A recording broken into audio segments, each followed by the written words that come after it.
Awesome, guys. So I've started recording. I just want to say happy Friday, everyone. This is probably the second last time you'll hear me say happy Friday.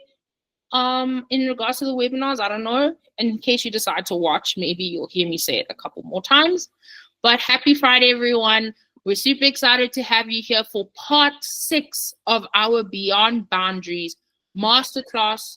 We've been holding these masterclasses to cater to giving you insights on how you can develop yourself as an individual in tertiary education.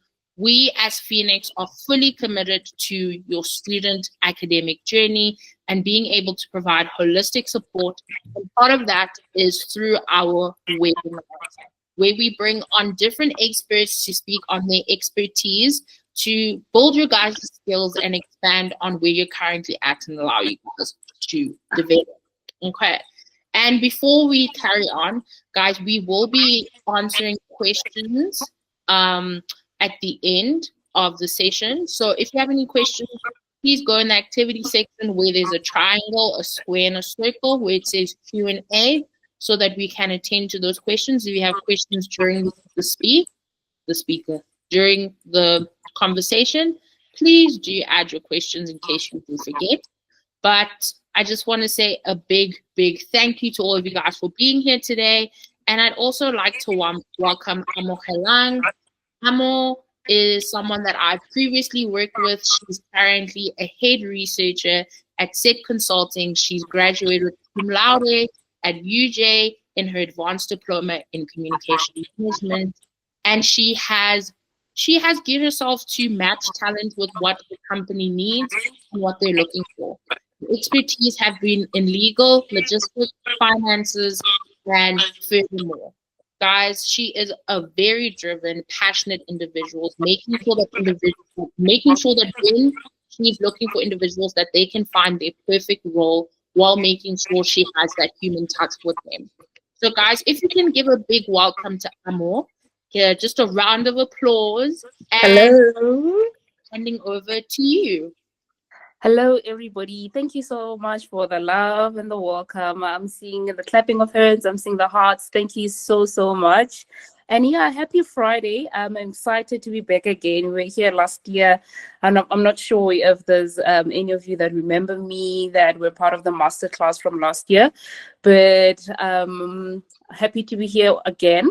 And I hope we're going to have a good time. And just before I start off, I know this is more about job hunting, but I want to say that before we start off, sometimes when it comes to job hunting, you do the right thing, but it's not yet the right time. I'm not sure if that makes sense. So you find that everything that we're going to discuss, you're already doing it, and you feel like, okay, what is going on?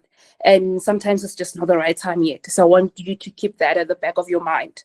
So yeah, let's get started off. The first session of our presentation, we're going to talk about, or just an overview of everything. We're going to touch on job boards. We're going to touch on compiling a good CV and a cover letter. And we're also going to talk about online networking, which is specifically LinkedIn in this case. All right, let's get started. Tshego, thank you so much. We're going to talk about the importance of job boards. So when we talk about job boards, we talk about the boards that you use to apply for roles. And first of all, it is important, and I feel like we in a generation where we don't really take this thing serious. And I want to emphasize that it's very important that we take job boards serious. It's not only LinkedIn that will get you that job that you're looking for, or that will get you that internship that you're looking for. Job boards do the most. And I'm speaking from a recruiter perspective. I'm a recruiter, and I know that the first thing I do when I need a CV for a specific role, I go to job boards. I won't lie to you. I don't use LinkedIn to say, oh, I'm looking for this person. The first thing, I'm going to go to job boards, which we're going to discuss. So please make sure you listen attentively and you make notes out of this, because it's going to help you after you graduate, or when you look for internship, or for a work integrated learning type of a thing. So job boards offer different range of opportunities. So this can be from entry level to executive level. It doesn't discriminate when it comes to levels. So whether you're looking for a graduate program, a learnership, whatever, you're going to get it on job boards. So it offers a variety of opportunities. So it's important to know that in mind. And it also offers different opportunities in different industries. So don't you ever feel like, okay, I'm not going to get an acting role or an acting vacancy an acting vacancy on Peanut. Literally, it covers every industry from transport, FMCG, engineering, logistics, finance, accounting, you name them, anything you can think of, it's in this job boards. So don't think, oh, what I'm doing, it's not there. It is there, and you won't believe it, how many people are looking for those skills at any level.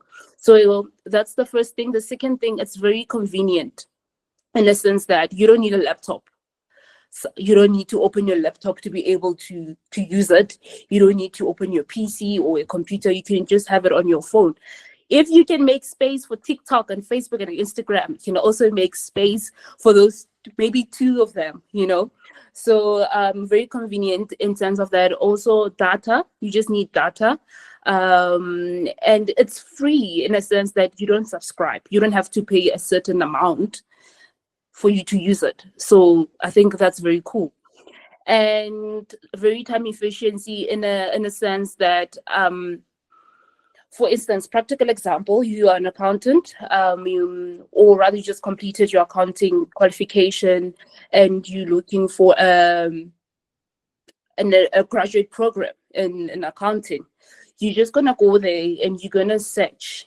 So time efficiency in the sense that you're able to use filters, so you're not just going to go there and go through thousands of listings. You can filter it in a way you want to and according to the way you want it. So very time efficient. It's not like it's going to waste your time. You're going to spend hours there.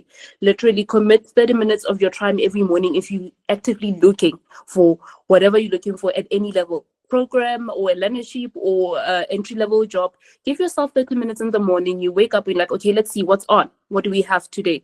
Then you apply. Then you switch on your notifications. So another benefit is that it's research and insights.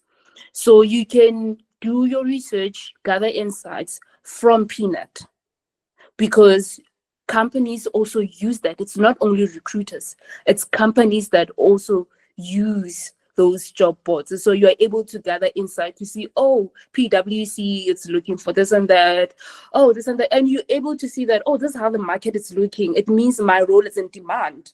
Oh, no, it's not. Not a lot of companies are looking for this type of people, or not a lot of companies have graduate programs in this, line of career, and you're able to learn the market. And it's very important as a career guy or lady that you understand what's going on in your career field, in the market. Very key, please, very, very key.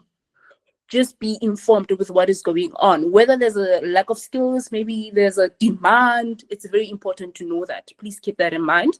And it's also good that you can track applications. So you can do your, look at what's there. Then you can after you apply, you are able to track it. That, okay, they viewed my CV, this is what's happening, it's in the stage, so you can track. Or if you get a call quickly and they're like, hi, Amo, we saw that you applied for this, so we're able to quickly go and check, oh, which company is this? Oh, yeah, I applied for this, and you're able to engage with whoever you're on the line with. So it's very, very good in terms of tracking. So let's move to the next slide. So we're now going to discuss types of job boards. There's a lot of them, but I'm only going to touch on top 3, which I think are very important. If you don't have, make sure you have them, which is Peanut. Peanut, I think it's the most used job board. Peanut. I myself as a recruiter also have it, but I'm not in the market, but I have it. So please make sure you have Peanut. The clients that we also work for, I know they also use it internally. So it's very, very, very, very, very most used. Peanut. Indeed, I think Indeed is the first job board I knew when I started being on the market. So it's also very well known. The problem with I'm also going to share the challenges so that you know, right? The problem with Indeed, it's that it will show you old things. They don't regularly update their system. So it can show you something from 5 years and you will know that's from 5 years. So that's the only tricky part about it, but it's mostly used. But Peanut, it's very, very modern. The system's very modern. You can know when was this posted, how many hours ago, if it's relevant for you to apply for, or maybe they've filled in the position already. So yeah. And another one is I don't think we have it on those pictures, but you just write it down. It's Career Junction. Peanut, Indeed, Career Junction. Career Junction. So Career Junction, it's like Peanut, more or less the same thing. And it's just that it differs with industries. So if you're in finance, I know Peanut is a thing for you. If you are more into mining, engineering, also legal, Career Junction, it's a thing for you.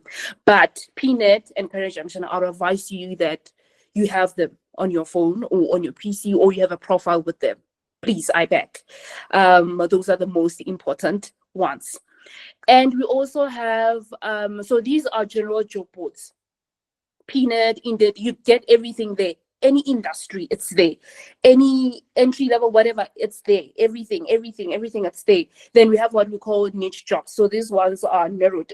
They are specific. For example, Behance, which is for creative roles. If you are in entertainment, if you are in arts, those type of things, then there's that. It's just for that. You won't find engineering roles. You won't find accounting roles. No, you will find just creative roles. So if you are into that, then that's where you should go. We also have like GitHub, which is for tech, software applications, developers. That's your go-to place. So you can also have Peanut, Career Junction, but also have that one that's more into your field, But there isn't a lot of them. These are the most two that I know that do work for people very efficient. But you can do your mini research and see, okay, as a legal person, what's the best platform for me to use? As a finance person, what's the best platform for me to use? But these are the most two that I know for tech people and also for creative people. And so let's move. We also have company websites. It's another type of a job board. Some companies post their own vacancies directly into their websites. Don't undermine that. What I know, the truth is, what I know is sometimes you feel overwhelmed as a person that has been into that phase of job hunting. You feel like, oh, it's been 9 hours since they posted this. I'm sure thousands of people have applied, so I want to apply.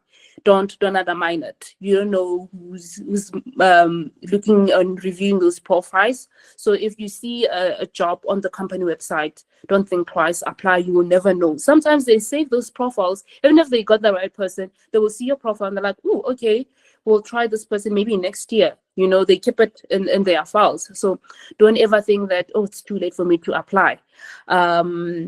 We also have professional networking sites like LinkedIn, which we're going to touch on later on. So I'm not going to go deep into it. But on this one, I will just emphasize on the fact that normalize sending direct messages to recruiters. Like myself. For now, I want to see something. You have my name and surname. I'm not sure if you have my surname, but I know you have my name. It's Amogelang, but I think it's on the introduction. Amogelang. I want to see that after this presentation, what's going to happen. It's very important to make direct messages to recruiters. You just go into LinkedIn, you search recruiters in South Africa, Gauteng, and you know that, oh, Amogelang. You're like, hi, Amo, my name is Teko. I'm a graduate, just graduated in this and that. I have volunteer experience in 1, 2, 3. Any vacancies for me, normalize that. Very important. Please don't think you are in people's face. No, don't ever think of that. Those people don't know you. Even if you embarrass yourself, I don't know you. Right? So don't stress. You're like, yo, what is I'm gonna think about me? I don't know you. So don't stress about that. So please try by all means to make a direct contact and messages to recruiters on LinkedIn. Those people are always looking for people. Even now, as I'm talking to you, I'm thinking about a role that I need to get people for this and that. Those people are always looking for profiles. So don't ever think that you are trying them. They're actually waiting for you to send something, And the good thing about it is that if you send me your CV, even if I don't have something for you at that time, we all have systems. Every recruiter or every company that deals with recruitment, they have systems in which they take your profile, they put it into that system. And whenever we need graduates in logistics, we know where to go. You know, your name will pop up. If we do a keyword, we want people with this and 3, it will pop up and say, oh, we have Sokofatso Meko, remember her from LinkedIn. So don't ever feel like you are just doing nothing. You'll never know who's saving your profile and keeping it somewhere. We can call you 6 months later. We can call you 2 years later. Let me tell you an interesting part. Sometimes you send your CV January and I'll call you 2 years later when I think, oh, maybe she got something. Maybe now she's on this level. Maybe she's looking for a mid-level, and I'll still be in touch with you, even if it's 2 years later. I'll just go quickly. We are very good stalkers as recruiters. I'll quickly go to your profile and say, let's check where she is now. Oh, she still hasn't. But now imagine if, but we're going to touch on it when you get to LinkedIn. Imagine now if you don't update your profile regularly, I'm not going to see where you are, what's happening when it comes to your career life. But if you keep updating your LinkedIn, I'm going to know that, oh, she's now a junior accountant today. I have a senior role. Let me check her, Oh, she's still doing a graduate program. It's been a year. Maybe she's looking for growth and have a junior role. Let me be in touch with her. And the interesting thing is that I will always remember your name. I will never. I don't know where we get that gift. Tseko, you know better. I don't know where we get that gift, but I will never ever forget your name. I speak to thousands and hundreds of people in a week, but if you ask me who I spoke to on Monday and what we talk about, I'm gonna tell you word by word, right? So don't ever think, oh, you won't remember me. I will remember your name. If someone comes and say, Amo, do you know anyone that's in engineering that's a graduate? I'm going to know that there's someone on the 30th of August, 2021 that sent me a profile on LinkedIn. I'm going to remember. I'm really not lying. So don't ever, okay, we touched so much on that and we're going to touch on it later on. But yeah, I hope you got something from there. All right, so we're going to now talk about creating a strong profile on these job boards, how to actively use them. So first of all, you need to start by creating a very strong profile. Some people feel like when you are on an entry level or just a graduate, I feel like you don't take effort. I've noticed that. Especially lately, I've been working with a lot of graduates, interns, and they don't take effort because they feel like they've nothing to write about. There's nothing to say because I don't have experience. But I want you to pay attention into creating a profile on LinkedIn and on Peanut, on Career Junction, and on Indeed.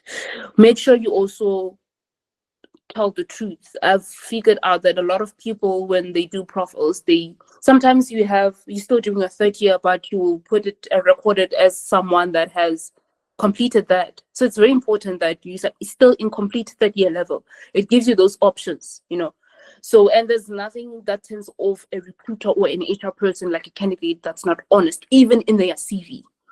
That will throw me off, and I promise you, I will never ever talk to you. And I will even tell my other colleagues, don't ever touch this person because she's a liar or he's a liar. And we don't need that. We work with clients, even HR people, they will never take your CV to the line manager when you lied, right? So very important. Be honest about your experience. Be honest about your qualifications. Be honest about whatever experience you have. And don't feel bad to write volunteer work. If you don't have official work, don't stress about it. It's okay. Some people are looking for people that don't have experience at all. So don't try to force things. There's this tendency that as graduates, you want to force things and say, I have work experience, which was a volunteer experience. I don't know if that makes sense. So don't try to paint a certain picture that you know some things and you don't know. Trust me, when you get to an interview, they will butcher you because you presented yourself as someone that knows something you don't know. But if you say, I volunteered on this and that, even your interviewers, when they ask you, they're going to be in the same level with you to say, oh, this person doesn't have work experience. So we need to be careful on how we ask your questions, right? But if you wrote that I'm an expert in this and that, they're going to ask you as an expert that, you said you're an expert in this and that. Please take us through that. That time you know nothing. You just did 3 months of work. So if you did 3 months of something, write it. If you were a house com, write it. If you were a mentor, write it as that. Don't try to make it sound nice because you're going to shoot yourself. in the food, right? Okay. So that's creating a strong profile, showcasing your skills and experiences.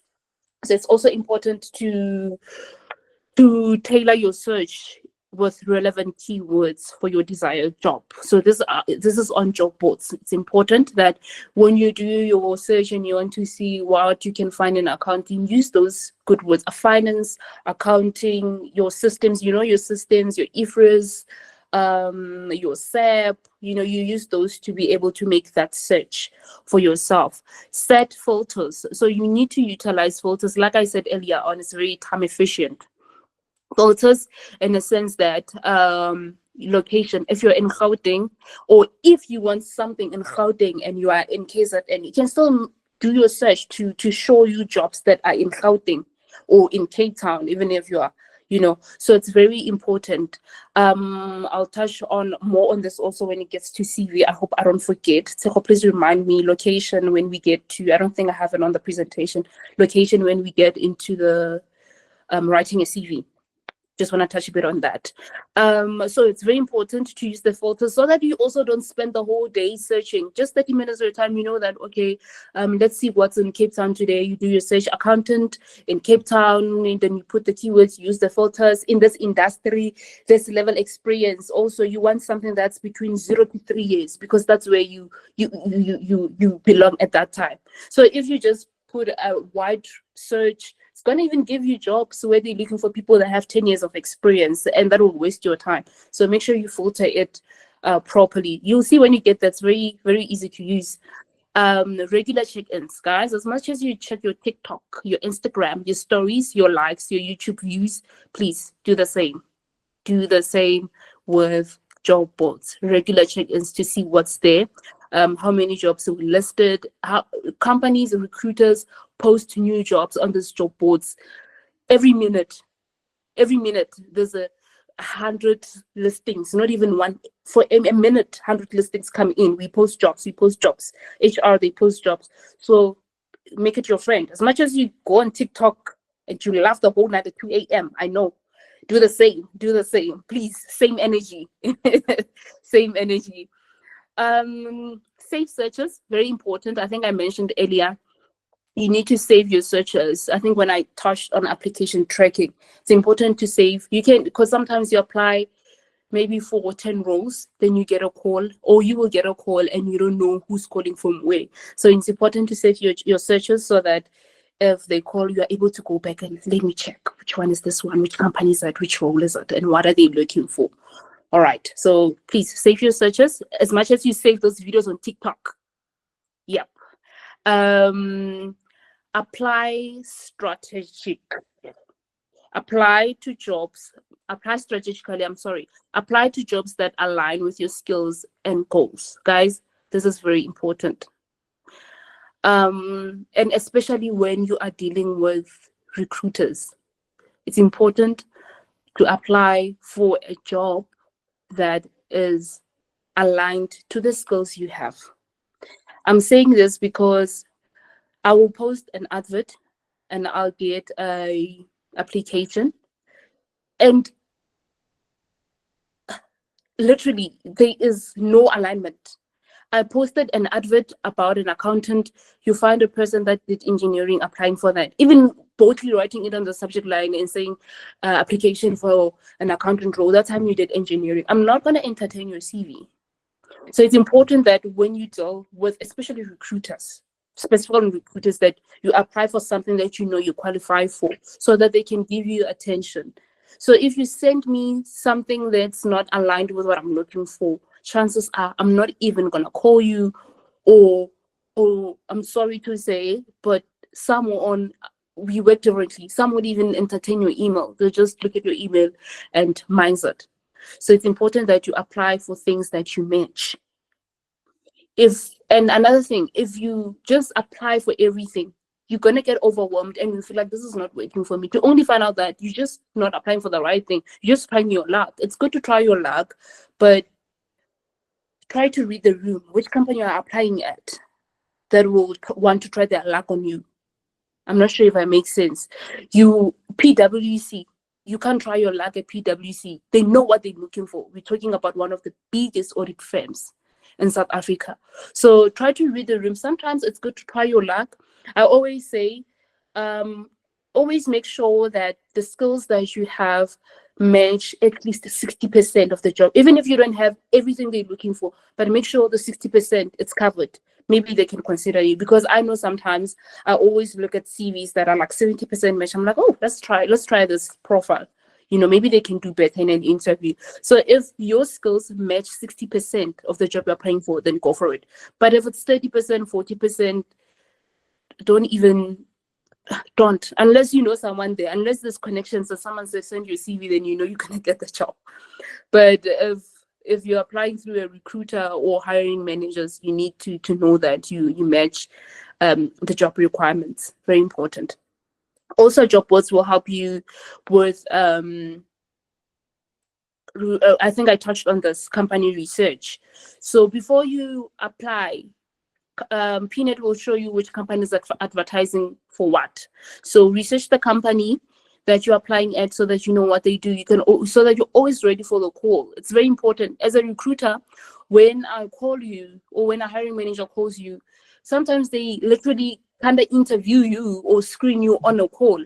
So you always have, every time you apply, make sure you inform yourself in case you get a call. You need to always be ready. So that you're not in a situation where when they call you, you are clueless. You don't even know what company is that, what do they do. You're like, which one?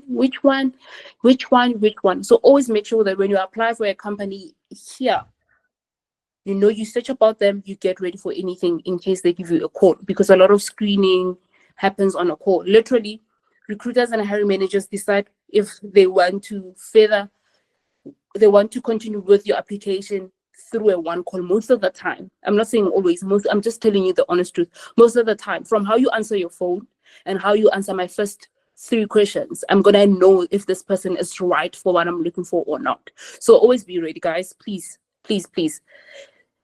It's not always that it happens, but please always be ready when you get a 011 call, when you get especially as a person that's constantly applying, be sure to be ready for such calls. Make sure you answer them nicely, professionally, with confidence, and applicate yourself well. It's very important. Don't always answer a phone like you just woke up. Hi, she's not serious. Thank you for taking my call and I'm out. I'm gonna look for someone. You think it's a sales call? It's Amu looking for you. Don't do that, please. Please, guys. Alrighty. I hope you guys are taking notes. I really hope you guys are taking notes. We're about to summarize the first part of the presentation. So, common mistakes to avoid when using job boards. I stated this. I'm not going to talk more on it. Don't apply for everything, because it will not yield results. Like, you will feel like you are just applying and nothing's happening. The truth is, you are applying for the wrong things that don't meet your skills, and that's why you're not getting any response. Understand? So I remember the rule. If your profile, your skills match 60%, then you can probably give it a shot and apply for that. Lesser than that, like I said, unless you know someone and your aunt said, please send me your CV, you'll get this job, you can do that. Neglecting networking. Networking in a sense that LinkedIn, I spoke about it. Recruiters don't neglect networking when it comes to recruiters or people that are in your field and you see they're doing well. These people don't know you. If you see someone, they just posted, they just graduated with an MBA, or they just got a new promotion, a promotion at work, say congratulations. Are you guys maybe at your company looking for this and that? Don't be embarrassed. Those people don't know you. I'll repeat that again. They don't know you, so just try your luck.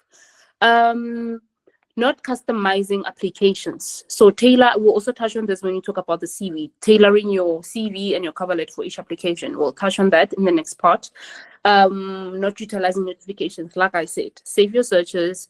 Do regular check-ins on your job board so that you know what's going on there, who viewed your profile, if there's anything that went on. Because sometimes they send direct messages on the on PNet itself or Career Junction itself, and necessarily not on your email. So please do regular check-ins. All right, let's move quickly.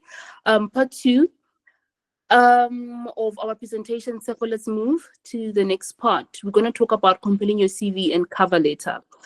So CV, 3 important things that your employers are looking for: who you are, what you know, what you've done. Who you are, obviously, your personal details, your name, your contact info, and a brief professional summary about who you are. As much as you are at a graduate level or third-year student, always try to write something. You don't have to say much because you don't have a lot of experience, but just try to, sell yourself and say, this is Amkhala Nkhuwe, a PR graduate, passionate about 1, 2, 3. Just have that, and that's who you are. And second, it's what you know. So this includes your education skills, any type of certificates that you have, any special training that you have. It's very important to add this. Those 1-month courses that you do, those Udemy certificates, guys, put them on. Those are very important. Don't ever feel like, oh, this is nothing. Please, whatever that you've done, which is a special training, any sort of a training, please put it on your CV. It adds a lot of value. And number 3, it's what you have done. So what you've done is obviously your work experience, and it's always important to start from the most recent. Very important. And you always have to highlight your achievements and any impact you made anywhere, whether you are volunteering or you were in house call, mentorship, chairperson, wherever. Always try to say, when I was a chairperson, okay, I was a deputy chairperson. When I was a deputy chairperson at the University of Johannesburg, this is what I implemented. That shows ownership. It shows that you know what you did. It brings a certain character on your CV. So very important. Say I managed a team of 5, or I was mentoring 5 students. Very important. That trust me, it brings character on your CV, and it's what exactly we're looking for. Another thing, I know we do our CVs with ChatGTP. Am I saying it right? So ChatGTP. Those, what do they call them? Those AI. Yeah, what do we call those things? The bot. The what? The chatbots. Yes, chatbots. Where you do your assignments. I'm kidding. I'm kidding. Chatbots.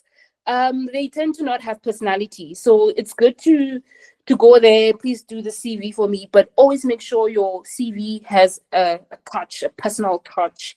I can tell a CV that you did from ChatGTP from one look that okay, this was from ChatGTP or a chatbot. So make sure that you personalize your emails, and I'll see that when you say I manage a team of 5, I increased this by this and that. This is what I did, 1, 2, 3. So very important, and that's the personalization. Structuring your CV. So let's move. Structuring your CV. You're gonna have a header, your name and your contact details, the professional summary I spoke about, the skills section, customer service, customer support, technical, finance, according to what you know or what you studied. Your skill, you can remember what you studied and you did your practicals, also forms, as they become your skills. So don't think twice to write those things. Write your skills, interpersonal skills. Just don't lie, because they'll always question you on your CV. If you have good interpersonal skills, write it. If you don't have good interpersonal skills, don't write it. Because now, it's just that we don't have a lot of time. But I hope next year we dwell so much into that. But yeah, please make sure that you have your skills section. Experience, spoke about it. Whether it's internship work, volunteer work, write it. Education and certificates, touched on this, write them. Don't forget location. Location also very important. Yes, thank you so much. You're a star. Location. Don't lie. If you're in Gauteng, I know sometimes desperation. If you're in Gauteng, write I'm in Gauteng, and say willing to relocate. Someone just connected to me, and I think they're in this meeting. It's Naledi Dube. If you are in Gauteng, write Gauteng, and say willing to relocate. Don't ever lie. Please, I know we are desperate, but very important. Don't ever lie. If you're in KZN, I'm willing to relocate. Because remember, most graduates are available immediately. I get a call and I'm like, oh, I see you're in Gauteng. I have a job, but they need a person to start next week, Monday. And now you're going to tell me that you're in KZN and your grandmother is this and that, and you still need to travel. No. That already, from my side, it's like, okay. All right, I was not ready to share this. But if you wrote it there and you say willing to relocate, even when I call you, I know what to expect. I'm going to ask you first thing first. I see you in KZN. Are you good to move the site as early as this? So I also prepare, or a hiring manager will prepare their mind when they talk to you. Just don't lie. I beg, please, when it comes to location, say Gauteng, willing to relocate, wherever willing to relocate. All right, good. Extras. So when it comes to this, the awards you have done, the projects you have done, memberships that you have done, please include them on your CV. And I also wanted to touch on number of pages. So we don't have a lot of time, but guys, there isn't anything like a long CV. I know you listen to a lot of YouTubers and we're gonna have to say different things, but personally, from my experience, there's nothing like a longer CV. I need to know everything that you have done before I give you a call. Before I talk to you, I need to know you on your CV. So remember that always, that your CV sells you first before I even talk to you, right? So there's really nothing like a long CV. I know maybe you have heard a different story, but this is from my experience, remember. Okay, good. Slide 3 to go, covering, I'm gonna touch on the cover letter now. So your cover letter, it's literally what's on your CV, but it has a more personal touch. Why are you good for that role? So you need to tailor your cover letter according to the job you're applying for. Always don't use, there's a lot of mistakes, and it always from graduates. You use one cover letter from January to December, and it's not going to work for you. I know it takes a lot of time, but just editing. Always make sure you see something, tailor it. There's always different requirements for every job. So try to tailor your cover letter to those requirements and the experience you have, and you align it. That alignment alone will make sense. Don't use this for that. It won't work for you. And those, I'm sure, are one of the reasons you're not getting that internship, you're not getting that learnership. So always tailor your cover letter. Have an introduction. Also, when it comes to at our level, I mean us uni students, just make sure your cover letter is 1 page, because you don't have much to write about. And don't try to write things that they can learn more about on an interview. So make sure it's brief, because honestly, through this, we don't have much to write about, right? So have your introduction, have your middle paragraph. On your middle paragraph, it's how you are relevant to that job, that alignment, and have a closing paragraph that I hope to reaffirm your interest, express your enthusiasm for this potential interview or vacancy, right? And say, I hope to hear from you, like an email type of vibe. Yeah. So just tips on that part of compiling a strong CV and a cover letter. Your takeaway: tailor each application, customize your application to that job, that desired job you're applying for. Be clear, and make sure that you are here, you don't all over the place, you're not all over the place. And make sure you proofread, guys.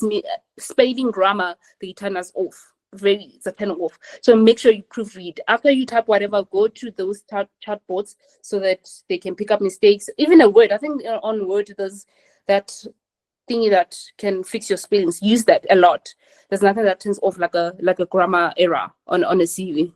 Like you get scared, like where am I gonna take you if you can't spell this? I'm joking, but yeah, mistakes happen. We just make sure that they don't happen. Part 3, which is our last part for this presentation, it's online networking, which is LinkedIn, only LinkedIn for now. Very important, guys. LinkedIn, it's important. It's your digital profile. It's your digital armor. It's your digital tejo.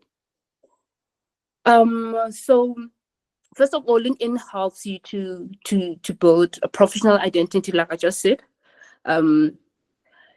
After we see your CV, first thing we go to LinkedIn. That's the truth. Before I call you, I already know how you look, what you did and where, So before I give you a call or before an HR, as soon as they see your profile, they're like, oh, nice CV. They go on LinkedIn to check your profile there. So make sure that it's proper.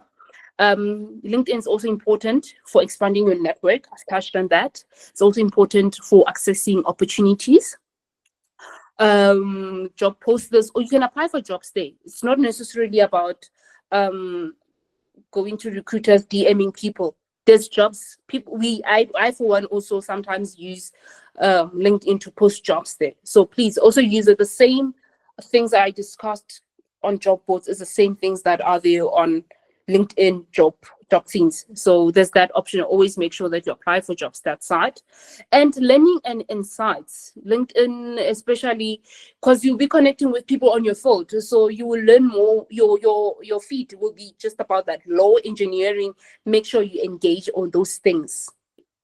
Make sure you write a small thing that according to my experience, or I think the market is like this. Engage, engage as much as you comment on that TikTok. Also engage on LinkedIn. I like TikTok, guys. I'm very sorry. I think every example is about TikTok. I love it.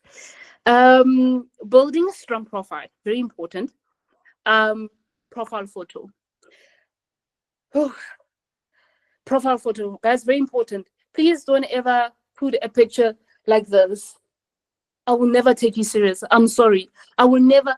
I go to LinkedIn and you have your selfie like this. I'm not calling you. I'm not connecting with you. Please. I'm not connecting with you. So make sure you always have a professional picture with a clear background like this one. Not full body, probably a face, So using your graduation photos. I was about to say, I have executive people that still have their graduate photos. So if a CEO can still have their graduate photo from 35 years ago, you can do it. Don't use LinkedIn like your Instagram content. Please, it don't work for you. Please. So very important profile photo, professional looking headshot. Please, headline, very important. This is just a quick introduction. It's always good to say recent graduate in this and that. I mean, you don't have a lot to say, but it's good to say graduate in financial accounting, graduate in what, because when I search, I'm just going to search accounting graduates and you're going to pop up on my thingies. So very important to always utilize that headline. If you're a cum laude graduate like myself, it's very important to just spice it up nicely. So like, all right. So very important. If you're a golden key student, it's very important to put those things on your headline. If you're a mentor, very important, put it there. I wanted to touch on something, but we don't have time. But hopefully next year we'll meet again. Summary. So there's a headline and a summary. Summary, in this case, because on the level we are as uni students, you're not going to say much. Just say you graduated in this and that, you've done this and that. Anything that aligns with your volunteer work and your career field, you can put it there.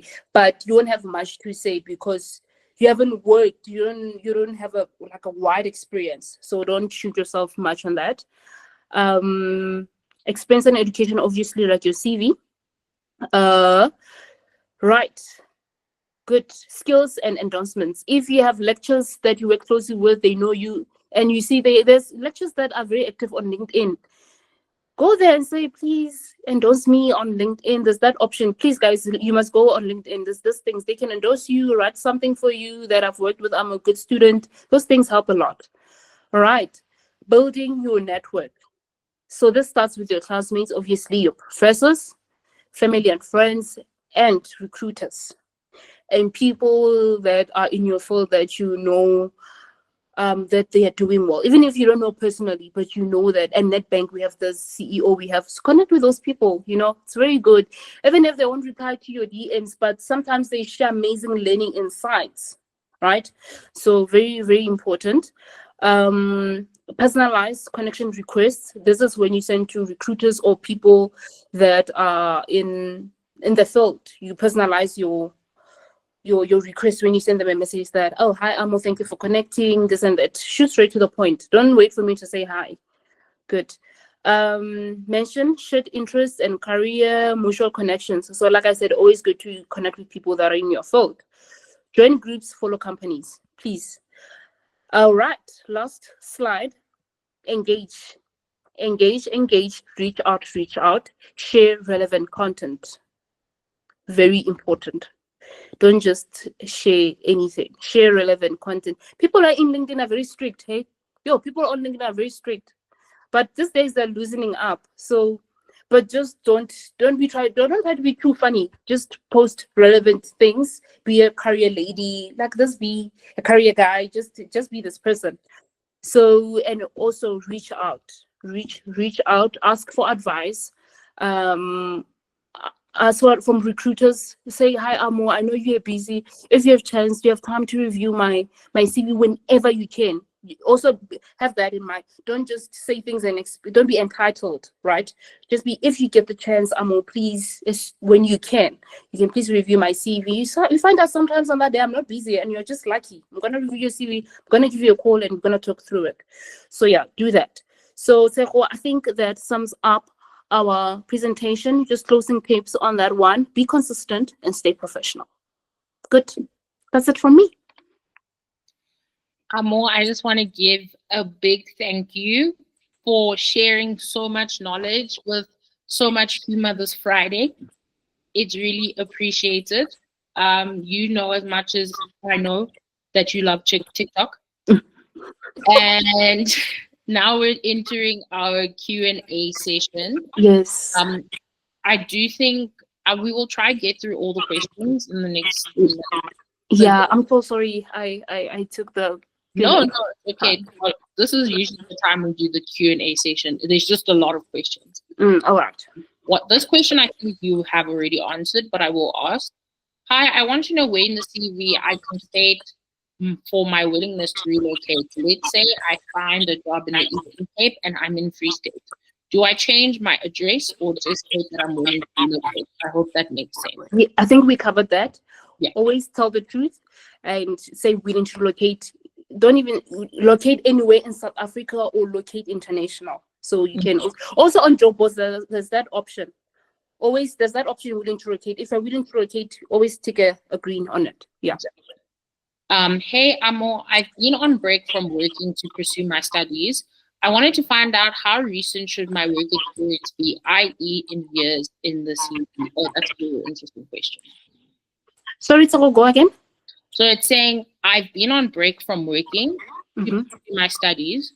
I wanted to find out how recent should my work experience be, i.e. in years in the CV.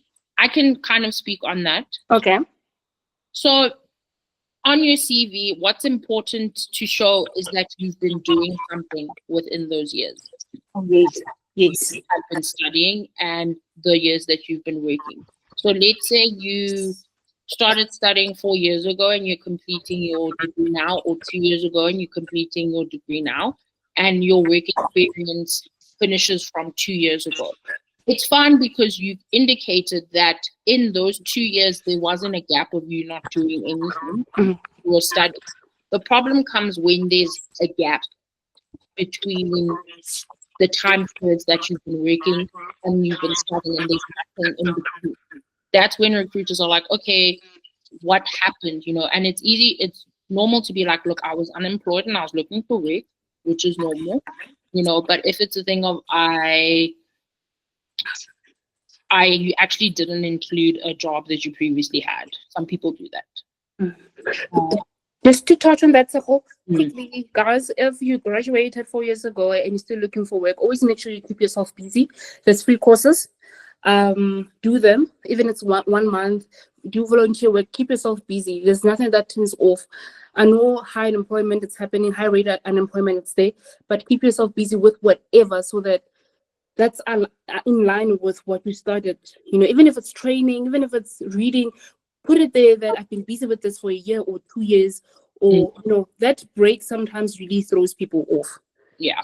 And it's not on you, but it's just the reality. It's the market. It's like that. And also look at opportunities in terms of volunteering Mm. and working for, you know, even if your mom is like, will you help me with admin at work, and put that as experience, but don't put your mom as a reference. Like, you know, like the fact that you would have probably worked with someone else, you know, look at different spaces where you can get involved, even if it's not necessarily monetary.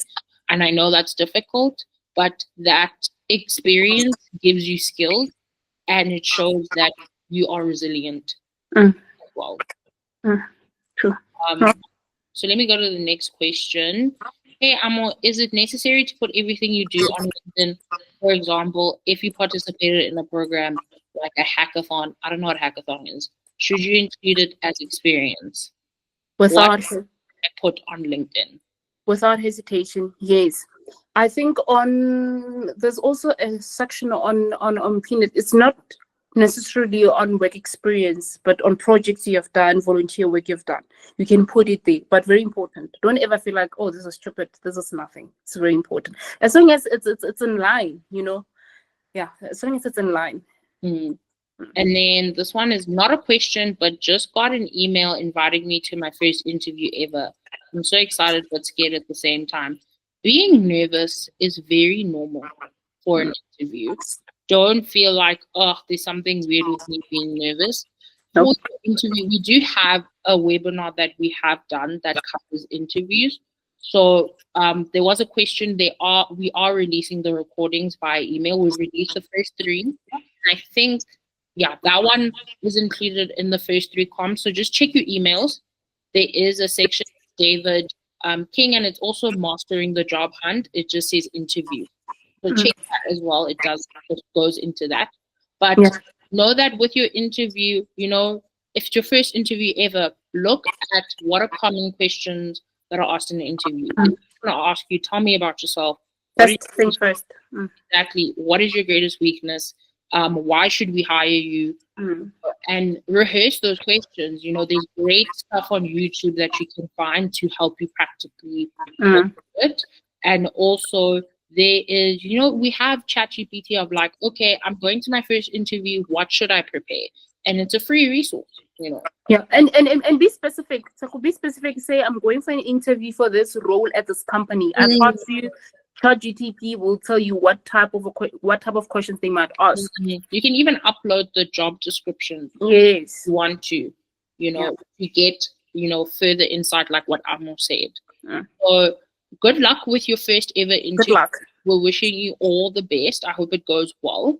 And I'm glad we could have this session, but also check out that other masterclass, because that might actually help you as well. Okay. And then, let's see. Okay, we have 4 minutes, so let's see how time goes. Let's say we have 2 more questions we can answer. The question is, even being a class representative, should I add that on my CV? I joined some programs and I'm still a student, so they ask for my CV and I don't have a lot of experience. Put them on. Class rep, put it on. Awesome. Don't think about it twice. Put it on.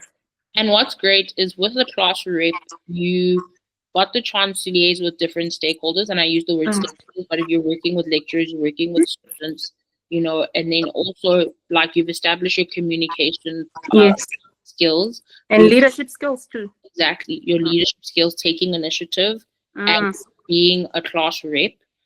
That's not easy to put yourself forward and be like, I'm going to be a class rep. Yeah. You know? And then administration as well. There's admin that comes with being a class rep as well. So look at the different skills that you've learned as well and put that on your CV, being like, class rep, these were my duties. And then you put the duties that you had. And then the skill section, put what skills that you've gained. You don't have to say I gained them from being a class rep, but those skills. Next question is, what if I'm in Gauteng for work and originally from KZN? Which address do I use when applying for a job? Gauteng. Where you reside at that moment. When you are updating your PNet, you're in Gauteng, you stay in Gauteng, you're going to do Gauteng. And then, that's why it's important to also update your PNet job boards LinkedIn. If you move to Pretoria, you're gonna go back to your LinkedIn that you're not in Pretoria. If you move somewhere, always update. Go back to that peanut. Update your profile. How thing. Yeah. And then I think this will be our last question. Really, is it gonna cut us off? No, it won't cut us off. I just don't want to run over time. Okay. We'll take 3 more questions and then close off at 5 minutes past. Is that fine with everyone? I mean, if you want to leave, you can leave. If you want to stay, you can stay. But we do want to get through as many as we can.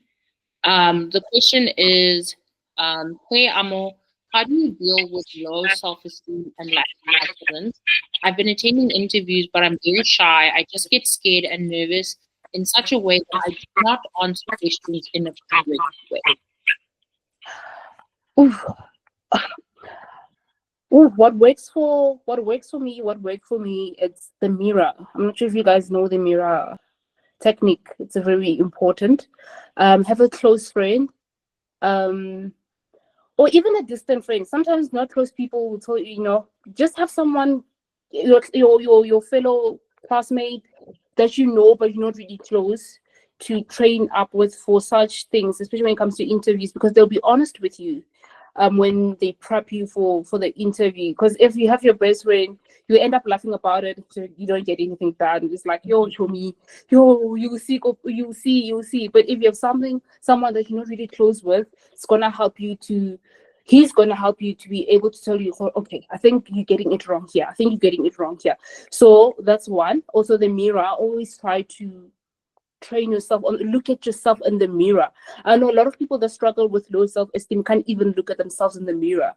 I know it can get to that point. So always try to look at the mirror and say, okay, we are doing this. Talk to yourself through a mirror. So I think that works for me. And yeah, a lot of enough preparation also assists with esteem. If you have prepared well and you are certain that I tried my best, you need to set it in your mind that I did my best and I know I did it. You're gonna have that contentment. You're gonna be confident and say, okay, even if it doesn't go well, that's not on me. I know I did well. So it needs to start with it. But if you feel like, I think I didn't do enough, then you're gonna go with the same energy, and you trust me, you're not gonna do enough, and you're gonna blame yourself when you come back and you fumbled. But if when you're preparing and you're like, no man, I nailed this preparation, I nailed this preps, even if you come back and there was a fumble, you're not going to beat yourself over it. You're going to know what you actually fumbled on. You're going to work on it. The next interview will do better. So yeah, those are my 2 cents. And then the next question is, what should I put if a post is looking for a qualification rated lower than the one I called? For example, the electric linesman position, minimum requirement for and 0 to 1 experience, while I hold a grade 12 and a diploma in the mechanical engineering. Do I put it on my CV? Yes. Yes, you do. Yes, you do. And with those jobs that are requirements are but lower than what you hold, you can take that risk of applying, but go back to don't apply just for anything. Look at what falls in line with your current qualification, because they'll think that they're passing over on someone that holds what they want and is looking for an opportunity when you can actually find better opportunities. True. But you can take that risk, but also trust that you don't need to apply for something that is lower than what you currently have. Of course, I agree. And then, does serving at church count? Yes. I would put it at volunteering. If you're going to put serving at church and saying like what you did, whether you were an usher, whether you served in the children's ministry, whether you served in the worship team. I don't know what you'll say about the worship team, but you can even put that as a hobby. Or a choir, yeah. And you will see as you progress in your career that they won't really matter. But when you get started off, it's important to list those things, because most companies at our level, they're looking for character more than experience. 100%. So if you have those things, they're gonna know, okay, we have this person. So as you progress in your career, there's also things I only have 2 years of experience, but now there's things that I have cut off from my CV because now, I'm leveling up a bit. So you'll see as you progress that you cut some things off. They are no longer relevant. But where we are now, very important. Very important. And then this will be our last question because we literally have one. Oh, sad. Okay. Is this okay for a student to say on their CV, I'm a motivated computer science student with experience in high performance computing. I reached the national level in the CHPC competition and I aim to keep building my programming skills, especially in Java, and prepare for a career in tech. I think that goes well, objective. Yes. And just as a little summary, you've spoken about who you are, you've spoken about who you are, you've spoken about your achievements, you've spoken about what skills you have and what skills you want to develop. So yeah. Totally agree, Tshepo. I think you said it nice. And then let's see what the question is. The last question is, how can one build a strong profile? Is it more like with people? I think this was probably. Sorry, Tshepo, how can one build a profile? It says, how can one build a strong profile on LinkedIn? Is it more like connect with people? And I think this question was asked before you went into online networking. Can you hear me? I can hear you, but I think I'm missing the last part. Creating a strong profile on LinkedIn. Is it more like connecting with people? Oh, yes. I think I touched on that. You did touch on it, but I think maybe you can just give a little refresher on that. Yes. So we can close off. Yes, very, very important. It's expanding your network and connecting to the right people on your field. At any level, level, from entry level to graduates to your fellow classmates to people you look up to when it comes to your career. So yeah, it's very important. So guys, and another interesting thing, it's so nice that when I connect to graduates and I see them connect, they have mutual friends with me, with people that are also in the industry as seniors. Because I connect with most of the senior people, and you connect with me, and I see, oh, they also connected to this guy that is senior. Shows me that you're doing something right there. So please, one thing about LinkedIn, it's I know this is not relevant, but Instagram, we care about, I have 2,000 followers, like a balance of I'm following this amount of people, so my followers needs to, but LinkedIn, we don't care about that. Follow, connect. No one cares about how many followers you have. That doesn't matter. There. Connect as much as you can. Even if in a day or every day I connect with 10 people, do it. You can imagine by the end of the year how many people you have connected with. And you don't know, out of those thousands, there's one person that will be the right person. That will be a breakthrough in your career. Sure. Amo, thank you so much for just coming in, giving us so much insight and so much information moving forward. The session will be recorded. Amo, I'm going to mute your mic because I think it's okay. Let me do that. I just want to say a big thank you to all of you guys for being here today. I know there's a lot of information that was shared, but I believe that it will be very useful for you guys, especially for the job hunt. We know it's the end of the year. People are graduating. There's vacancies that have opened recently, especially for jobs in January and for the following year. So guys, just utilize these resources. I will be sending out a post webinar comms with the recorded session for you guys to be able to look back. I just want to first say a big thank you to Amo for being here today.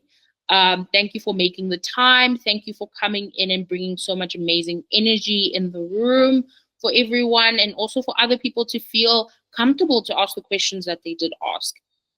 Some of them were personal, and also there's a lot of people that might feel that way, and it's great to ask those questions so that we're able to, expand on them. So I just want to say a big thank you to Amo, and a big thank you to you guys that have attended these sessions and been here today. I just want to say thank you so much for coming on and supporting the masterclasses and coming every week and learning new skills, seeing how you can develop yourself, and just challenging where you are at now. You know, it's important to continuously have a learning spirit and grow.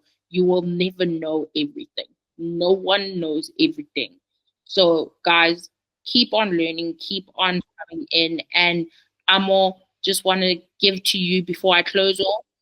And yeah. All right, awesome. So for 44 people that managed to stay till the last minute of the presentation, I'm opening my time, my schedule for you guys. If you have anything, please send me a LinkedIn message. If you look at my profile, I have an email there on my, what do you call it? Is it a cover? Profile picture and a cover, right? A cover, yeah. Yes. A cover photo, my email's there, my work email is there. You are welcome. Only this week, for 44 people that are left till the last minute, only this week, just make sure you say, hi, Amo, this is this and that from the Beyond Boundaries Masterclass.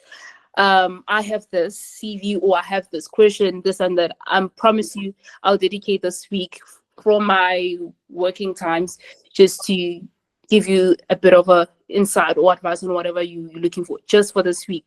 So between Monday and Friday, just make sure that you tell me where if it's not Beyond Boundaries, it's not BBM, I'm not responding to your email. So make sure it's BBM. I'm going to respond to your email and your whatever that you're looking for. So yeah, that's it from me. That's my Christmas gift to you.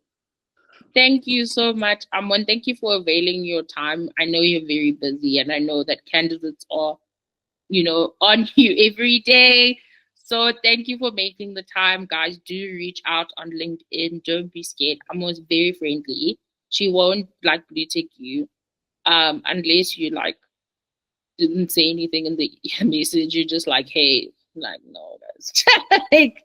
So take care of yourselves. Have a great Friday. Make sure that you have a safe weekend. If you're having fun, have a safe fun. And also just, guys, we look forward to seeing you guys again next year for our master classes that we will be relaunching based on your guys' feedback and everything that you've said. So thank you guys so much. Thank you for joining. Thank you for being here. Also, look out on your emails for our fundraising webinar that we'll be having on Wednesday. Okay, we will be sending out those emails. So those are for you guys, for everyone that's crowdfunding and wanting to better their skills in crowdfunding, especially towards the end of the year, getting you guys over the finish line to make sure that you can, receive donations towards your profile and things like that. So build up those skills, those fundraising skills, and check your emails at 2:30. If not, just wait a bit longer. And by the end of today, you will know a bit more about our fundraising webinar that will be happening on Wednesday. So thank you, guys. Take care. Have a great Friday. And say la vie to the Beyond Boundaries Masterclass, guys. Love and light. Thank you. Bye, BBMs.